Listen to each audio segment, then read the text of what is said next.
Il a sauvé les autres, il ne peut se sauver lui-même. Matthieu 27, 42. Ainsi se moquaient ceux qui passaient devant le crucifié. À leur insu, leur moquerie contenait ce que fut le mot d'ordre de la vie et de la mort du Fils de Dieu.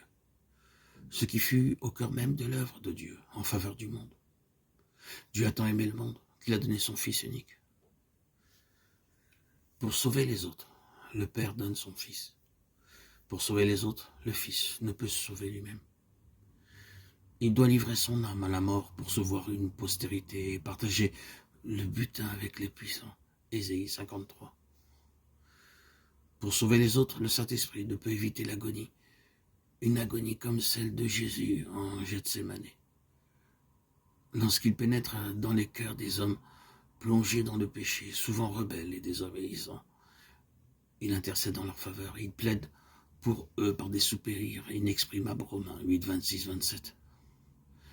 N'attristez pas le Saint-Esprit de Dieu, dit l'apôtre Éphésiens 4, 30. Le même mot est employé pour les souffrances du Seigneur en Gethsémane. Mon âme est triste jusqu'à la mort, dit-il. Il a sauvé les autres, il ne peut se sauver lui-même. Ces mots disent, en somme, ce que fut le chemin parcouru ici-bas par le Fils de Dieu pour manifester aux hommes perdus l'image du Père céleste.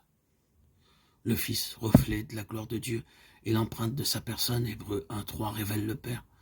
Sans ceci que l'amour du Père a été manifesté envers nous.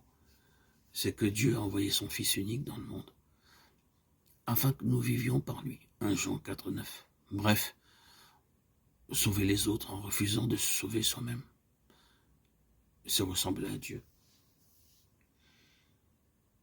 Jésus aurait pu sauver sa vie, il en avait la puissance, mais il refusa de l'employer pour lui-même. Pour sauver les autres, oui, sauver quand cela ne coûte rien, chacun peut le faire, même de pauvres créatures pécheresses, mais les sauver au prix de sa propre vie, à la place de soi-même. Ah. Cela est divin, proprement divin. Jésus ne pouvait se sauver parce qu'il n'est pas dans la nature divine de sauver sa vie en laissant les autres se perdre. Il ne peut pas.